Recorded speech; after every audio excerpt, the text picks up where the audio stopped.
pawnak te bung som ni le sagi jing chiang thu a kiwang sakin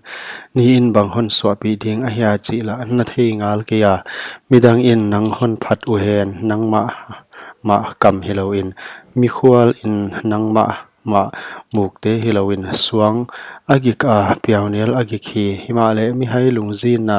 huaite gel sangin agik zo hi thangpai na agilo he na a hel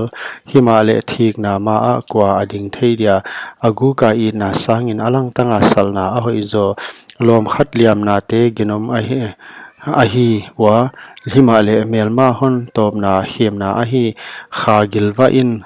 khoi khak achim ta ka himale kha gil kial ading in thil kha chiting a khum hi abu ka kipan a vasa wak vai bangin huai bangin amun a kipan mi awak vai hi nu thei le gimnam tu in lungtang akipak saka huai bang ma in mi hing lom khum na lungsim taka thupa a hong pai a hi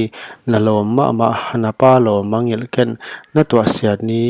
in na u nau in a ho ken gamlapi a u nau sang in na in veng nai om a hoi zo hi katapa pilin kalungtang kipak sakin ke hon tai te don theina dingin mi pilwang in hoi lo amu a abu hi himale mi mol in a ol mo kia athuak lo hi mi khwal a ding mo khudia om puan sil la in puan sil la in huan nu mei lamdang a dia mo khudia om chiam kham na ding in lenin kwa pe o ngai taka jing sangbel taka tho a in veng vual zol ama ading in ham sia a sim a hiding hi vua chin ni vua zu le nu mei kinakhat akibang kwa pe ama kho hui ba kho bang a hi a khut taklam a sathau ham bang a hi sikin sik a hiam sak bang in mi hing in alom mel a hiam sak hi kwa pe thei pi kung kem in huaya aga te anading huan kwa pe apu ngak za ta kina om ding hi tui mai tang in mai tang amu bangin tuya mai tang amu bangin huai ma bangin mi hing lung sim in mi hin na akimu hi siol le abadon alung kim ngi ke wa huan mi hing mitte alung kim ngi ke u huan sian na bel dangka ading a hi huan mei pi dangka eng ading huan mei pi dangka eng ading huchi bang ma in mi hing phatna azet in a om hi mi hai sum sung a bu tai set tai at bu mi hing sum sunga bu tai sa te laka suk bu tai sa te laka sukin suma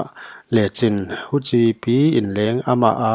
kipan in a haina apai mang ke lai ding hi nabelam honte omdan thei ding in thanwamin nagan honte hoi takinen in hausak na te tang to na ding a hi ke ya laluhu in suan teng teng adai zo ya bu pol puak in na oma huan lopa no akilang ngwalte a lopa te aki lakhom hi belam no ten na puan sil ding a hon pe ding huan kelten na lo man ding huan na anding in na in kote anding in kel noi tui kiching a om ding hi huan nanungak te wak na ding in